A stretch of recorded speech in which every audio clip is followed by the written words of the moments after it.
Shri Vasari Gaura Bhakta Ki Jai. Shri Shri Radha Krishna Gopa Gopinath Shama Kunda Radha Kunda Kiri Govardhan Ki Jai. Srimad Bhagavatam Ki Jai. All glories to the Assembly. Hare Krishna. All glories to the Assembly. Hare Krishna. All glories to the Assembly. Hare Krishna. All glories to Shri Shri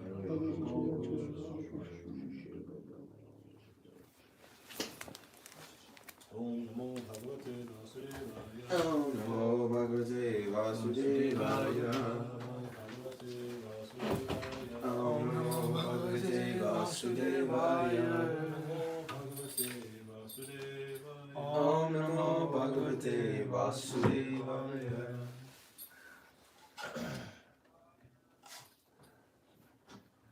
Reading from Canto 3, Chapter 15, Text 9.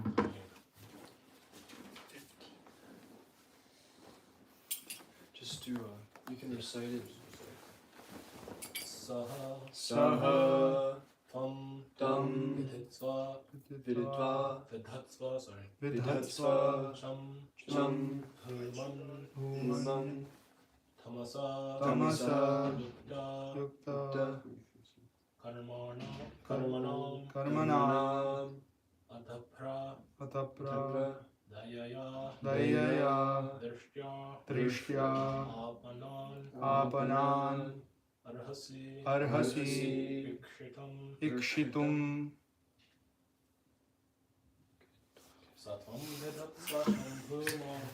tvam vidhatsva bhūmaṁs tamasā lupta-karmaṇām adabhra-dayayā dṛṣṭyā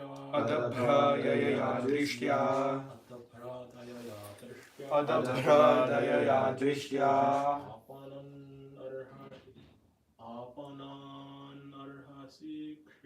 āpannān arhasīkṣitum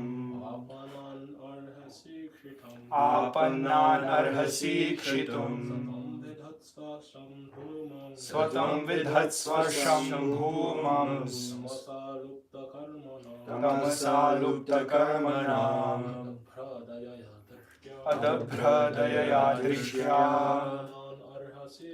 āpannān arhasīkṣitum saha he tvam you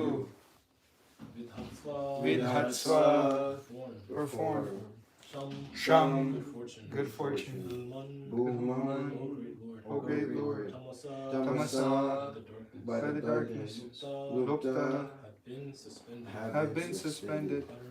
Karmaṇām. Prescribed duties. Prescribed duties.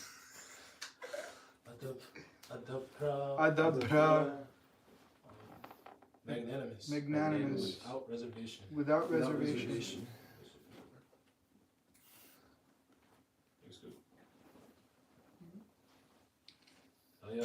Dṛṣṭyā. Mercy. dṛṣṭyā. By your glance. Āpannān. āpannān. Us. Surrendered. Surrendered. Arhasi. Arhasi. Are able. īkṣitum. To see. Translation and purport by His Divine Grace A.C. Bhaktivedanta Swami Srila Prabhupada. Ki Jai. The demigods pray to Brahmā.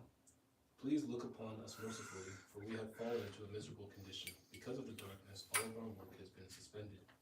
Purport. Because of complete darkness throughout the universe, the regular activities and engagements of all the different... Carudesna Dasa, I think the mic, they're saying that because it's pointing outwards, they're hearing us and not you. I don't know. Maybe just take the chair off and put it in. Chili, that's all. Okay. Start over. Because of complete darkness throughout the universe, the regular activities and engagements of all the different planets were suspended. I hope this is better.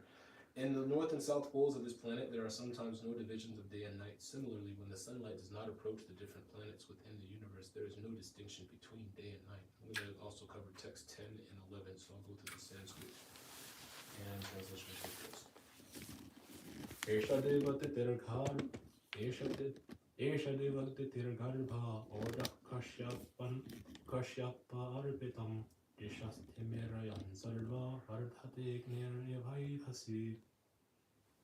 As fuel overloads a fire, so the embryo created by the semen of Kashyapa in the womb of Diti has caused complete darkness throughout the universe. Purport. The darkness throughout the universe is explained herewith as being caused by the embryo created in the womb of Diti by the semen of Kashyapa. Excuse me.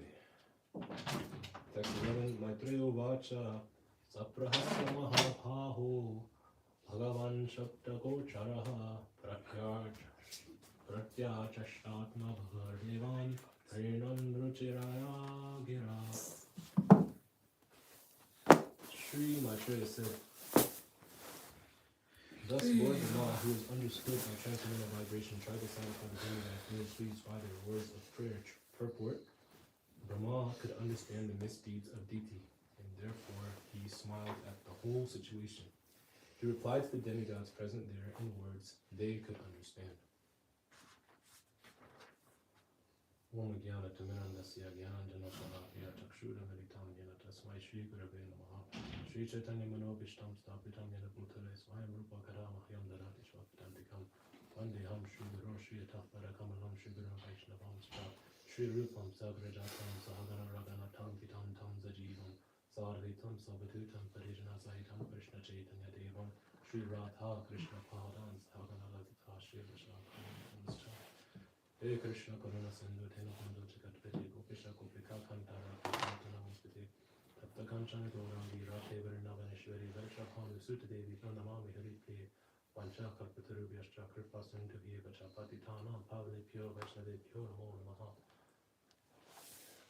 Namo Om Vishnu Padaya Krishna Prashtaya Bhutale Shrimati Bhakti Vikasa Swami Niti Namane Namo Om Vishnu Padaya Krishna Prashtaya Bhutale Shrimati Bhakti Vedanta Swami Niti Namane Namaste Saraswati Deve Gauravani Pracharine Nirvishesha Shunyavadi Paschatya Deshatarine Jai Shri Krishna Chaitanya Prabhu Nityananda Shri Advaita Gadadhara Srivasadi Gaura Bhaktivinoda Hare Krishna Krishna Krishna Hare Hare Hare Rama Rama Rama Hare Hare Satham vidhatsva bhūmaṁs tamasā lupta-karmaṇām adabhra-dayayā dṛṣṭyā āpannān arhasīkṣitum. The demigods prayed to Brahmā, please look upon us mercifully, for we have fallen into a miserable condition. Because of the darkness, all of our work has been suspended. So, obviously we see here that the demigods are distress. It's described that they've fallen into a miserable condition as a result of these two great demons now taking or about to take birth, if you will. Now, what was interesting about this, I thought about in the 31st chapter of the 3rd canto, when Kapila is describing how the embryo is developed, and how one actually takes birth in the material world, and how it's a very painful and suffering condition to be in. I was going to read from, well, this is not the entire part, so I'll pull it up. If you guys want to look along, I'm going to be reading from Bhagavatam, Canto 3, Chapter 31. Just me going through like the first couple verses. So it's described that the personality of God had said, under the supervision of the Supreme Lord and according to the result of his work, the living entity, the soul, is made to enter the womb of a woman through the particle of male semen to assume a particular type of body. And then he goes on to explain how this develops and how consciousness comes about, or how the development of the body takes place. So it says in the second text, on the first night the sperm and the ovum mix, and on the 5th night the mixture ferments into a bubble. On the 10th night it develops into a form like a plum, and after that it gradually turns into a lump of flesh or an egg, as the case may be. In the course of a month, the head is formed, and at the end of 2 months, the hands, feet, and other limbs take shape. By the end of 3 months, the nails, fingers, toes, body, hair, bones, and skin appear, as do the organ of generation and other apertures in the body, namely the eyes, nostrils, ears, mouth, and anus. Now, within 4 months from the date of conception, the 7 essential ingredients of the body, namely child, blood, flesh, fat, bone, marrow, and semen, come into existence. At the end of 5 months, hunger and thirst make themselves felt, and at the end of 6 months, the fetus enclosed by amnion begins to move on the right side of the abdomen. This goes on to describe that deriving its nutrition from the food and drink taken by the mother, the fetus grows and remains in that abominable residence of stools and urine, which is the breeding place of all kinds of worms. Bitten again and again all over the body by the hungry worms and the abdomen itself, the child suffers terrible agony because of his tenderness. He thus becomes unconscious moment after moment because of the terrible condition. And this is text 6. Now, it's a pretty horrible position to be in. And it's of course, we go through this so many times and we forget about it. And that's described. So why was I thinking about this? I mean, because you're in this position, it's described that you're in this position, and up until like about 7 months, that's when, you know, the child essentially comes out. It's generally conceived like within that time. But Diti kept these demons for 100 years in that condition, which is like pretty like terrible. So if we look at the descriptions like in the Bhagavatam, you think of like being in that situation, like for 7 months already is like bad enough, and you think of like 100 years, it's like really painful, and it's quite a distressing situation. Now, ironically, she did this in hopes of protecting the demigods. This is described in the first verse. This current chapter when it's described that Diti wanted to protect the demigods for this time, for a period of time. So she basically kept the demons in her womb for 100 years. But we see that all she really could do is actually delay the inevitable.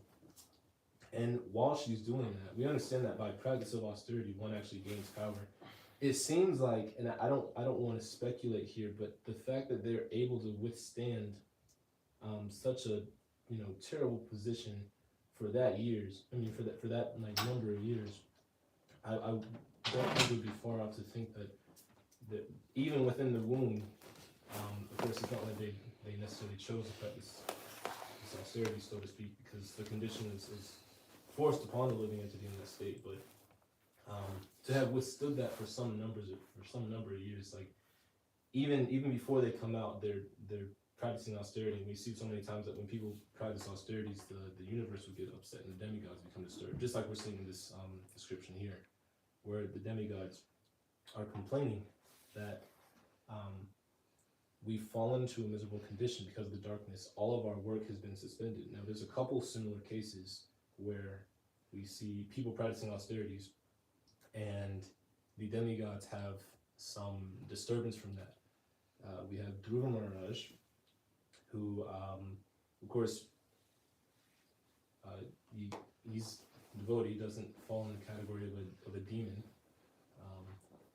but still we find that the demigods become incredibly disturbed as a result of him practicing austerity. It's described that he can, well, I'll just read, this was from Canto 4, text, or chapter 9, I think it was text 79. As Dhruva Maharaj, the king's son, kept himself steadily standing on one leg, the pressure of his big toe pushed down half the earth, just as an elephant being carried on a boat, rocks the boat left and right with his every step.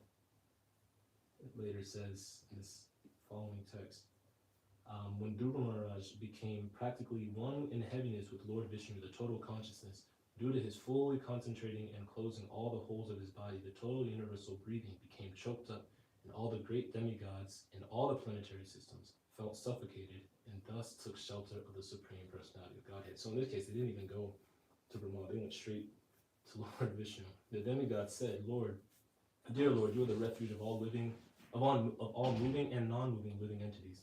We feel all living entities to be suffocating, their breathing process is choked up. We have never experienced such a thing. Since you are the ultimate shelter of all surrendered souls, we have therefore approached you. Kindly save us from this danger. So another case we see is Vishwamitra.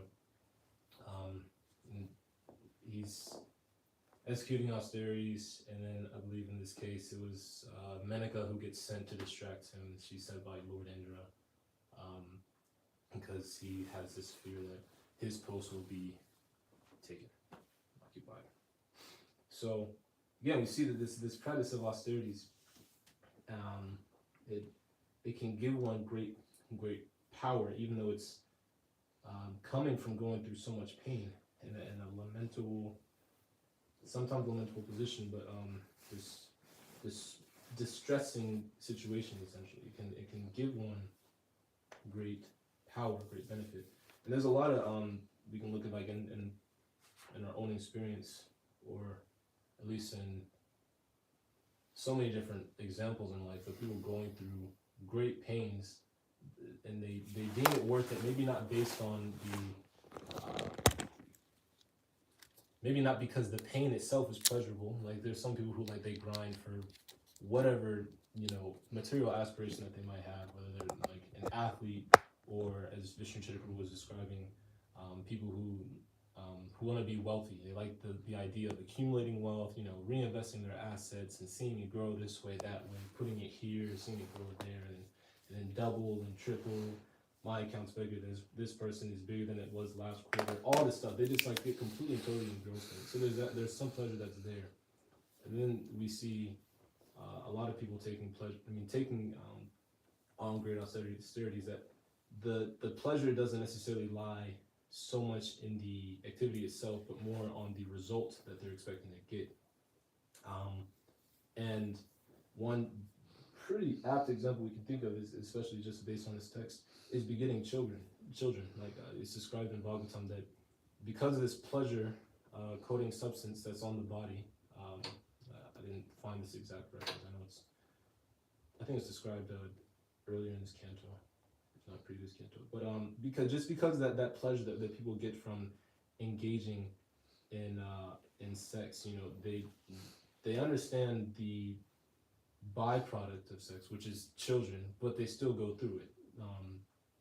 And sometimes, of course, there are people who, it's not always the case that people engage in the acts without the idea of having children, but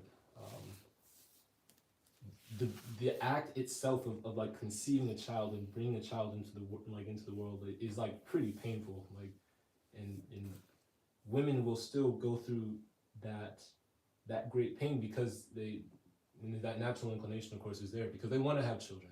They want to care for that child because there's a lot of pleasure in that. Just on the cover of Patra Pradesh, I believe Brahmā uses this as an analogy that children are a burden, but just like it's a burden of love that people take because there's pleasure in seeing that child grow and like nurturing them and watch them develop into a proper adult. And so similarly, this spiritual master takes so much of a burden to elevate the disciple because there's great pleasure in seeing them develop into a proper devotee. Of course, hopefully with the aim of becoming a pure devotee. But the point is that I'm making here is it's a lot of pain. There's a lot of things that people do in this world that it's not all fun and games, the activity itself, but we go through it because the end goal, or at least part of the process that might follow as a result of going through some austerity, there's pleasure in that. Now, one thing that we see, especially in the material world, though, that is a lot of the austerities or different things people go through, they do it, like especially in the case of people who are grinding to maybe achieve some type of goal.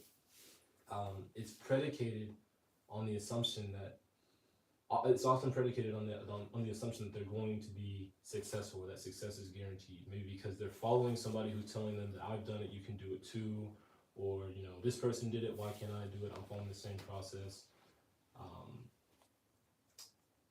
So what's the problem in this is that whether you get the desired result or not, we find that often people are neither one is peaceful. And so when nobody's peaceful, there's no question of happiness.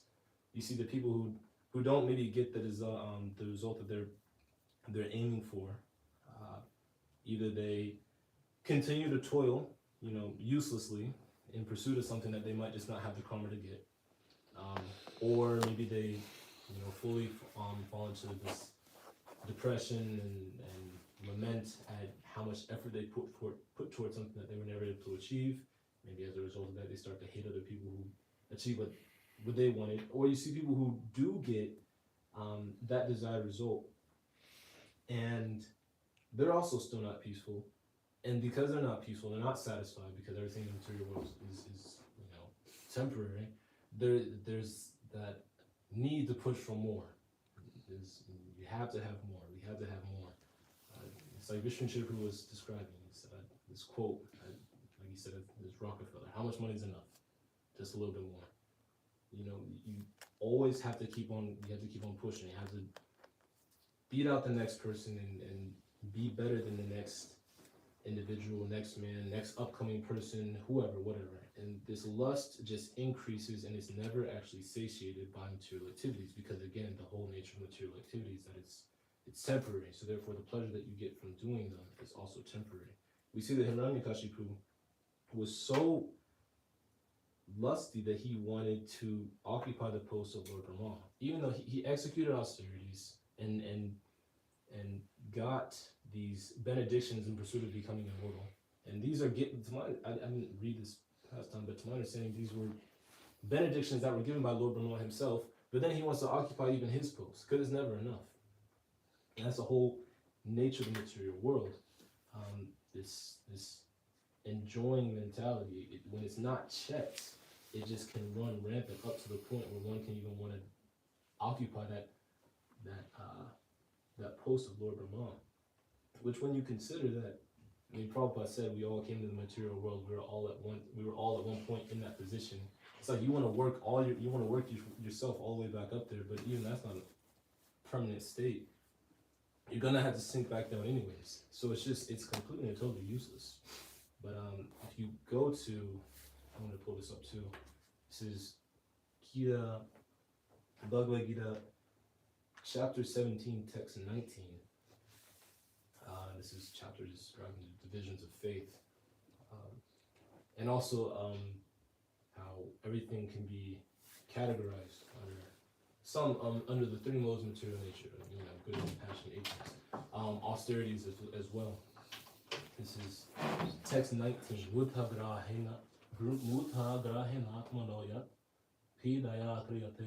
kriyate tapaha prasyotsadanartham va tamasā udahartam. And those penances and austerities which are performed foolishly by means of obstinate self-torture or to destroy or injure others are said to be in the mode of ignorance. In the purport reads, there are instances of foolish penance undertaken by demons like Hiranyakashipu who performed austere penances to become immortal and kill the demigods. He prayed to Brahmā for such things, but ultimately he was killed by the Supreme Personality of Godhead. To undergo penances for something which is impossible is certainly in the mode of ignorance. And this is just to quote and see the delusion of Hiranyakashipu. Specifically, he says in the 7th canto, let me see, this right here he reads, the Supreme Person, this is Hiranyakashipu, canto 7, text, in chapter 3, text 9 through 10. He says, the Supreme Person within this universe, Lord Brahmā, has gotten his exalted post by dint of severe austerities, mystic power, and trance. Consequently, after creating the universe, he has become the most worshipable demigod within it. Since I am eternal and time is eternal, I shall endeavor for such austerity, mystic power, and trance for many, many births, and thus I shall occupy the same post occupied by Lord Brahmā. So, Prabhupada makes a point that this determination is impossible because of the duration of Brahma's long duration of life. But nonetheless, his decision was that since the self, Atma, and this is towards the end of the purport, and time are both eternal, if he could not occupy that post in one lifetime, he would continue to execute austerities life after life, so that sometime he will be able to do so. And it's like amazing, like how strong that desire, like you can just like carry you. If you let it. This next text it reads, by dint of my severe austerities, I shall reverse the results of pious and impious activities. I shall overturn the established practices within this world. Even Dhruva-loka will be vanquished at the end of the millennium. Therefore, what is the use of it? I shall prefer to remain in the position of Brahmā. So yeah, clearly, like he like lost it at this point. It's obviously stated in Gita, paritranaya sadhanam, vinashaya dṛṣṭyā, dharma-samsara-pranāritaya, sambhavami yuge. So this protecting the devotees, annihilating the miscreants, and re-establishing dharma, especially when there's deviations and reversals, or attempted reversals of the principles of dharma. We see that that Hiranyakashipu is so determined, and he's bewildered to the point where he's thinking that he can reverse that which you can't actually make any sort of change to. So that assumption that his austerity will somehow reverse suffering, and it's another thing you see too. So, of course, on a smaller scale, Guru Maharaj has made the point. Like, of course, you have so many like great big demons in Bhagavatam. You just like Kali Yuga, it's like everybody just like like really smaller demons in comparison. Even though, of course, some of these same conceptions and ideas are still there, that maybe I'll execute some sort of austerity so that I can achieve the result that I want and bring about as much pleasure as I want. So I found this really interesting, that I kind of want to speak on it more, and just I guess maybe just like repeat the same point about Vishnu Chitra was speaking about these Brahmanas who are so much infatuated with the idea of just like performing austerity, and they feel like so like, yes, I'm executing this, this you can do nice chanting Hare Krishna, but we Brahmanas, we have to execute these strong, these hard, difficult austerities. Because there's some, and I guess of course it's like when you hear like some of the austerities they're going through in order to achieve some of the results, they're seeking like elevation to the heavenly planets. Yeah, it's painful. I guess there's the pleasure that might be there in the execution of those austerities. More of like it's that subtle titillation. But yes, I can withstand this. Nobody else can do this. And totally plays into that this false conception of thinking oneself to be greater than they actually are. So there's this great attachment to practicing austerity is also seen, and we see that, of course, like I said, is present even in these demons who are about to be born, that are, as described, in today's text. So, another point, kind of briefly touched on it, that the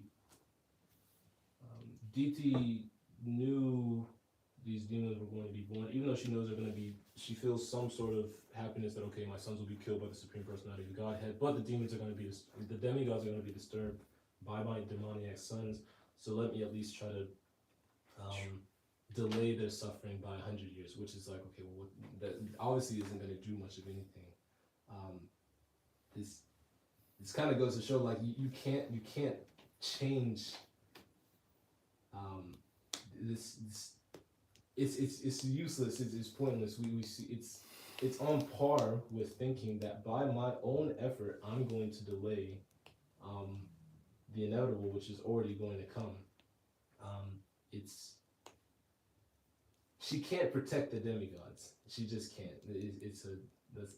That's the thing that we see here. Whereas we see Lord Brahmā, it's described later on in this later text. I believe this is, let me see. The 11th text. Maitreya says, Sri Maitreya says, thus Lord Brahmā, who was understood by transcendental vibration, tried to satisfy the demigods, being pleased with their words and prayers. So he's Sri Kalagya. He has knowledge of past, present, and future. He understands what's going on, and therefore, because he has this understanding of what's going on, he's not fazed by the disturbance of the universe and the disturbance of the demigods as well, even though they're putting forward these complaints. And the thing is, of course, we understand this leads into description of Vaikuntha planets, and then the explanation of how Jai and Vijay offend the four Kumars, and then of course they have to fall and take birth in the womb of Diti. So that's all there. The one thing that's interesting is that even though Lord Brahmā has this understanding of past, present, and future, we still see in other parts of the Bhagavatam that Lord Brahmā also gets bewildered specifically by Krishna. This is there in the past time where Lord Brahmā, of course, he knows that Krishna is to come and descend to the earthly planet, but even upon seeing the Supreme Lord, he's bewildered seeing him play with the cowherd boys, and so therefore he's wondering, like wanting to test and see whether or not this is actually the Supreme Lord or not.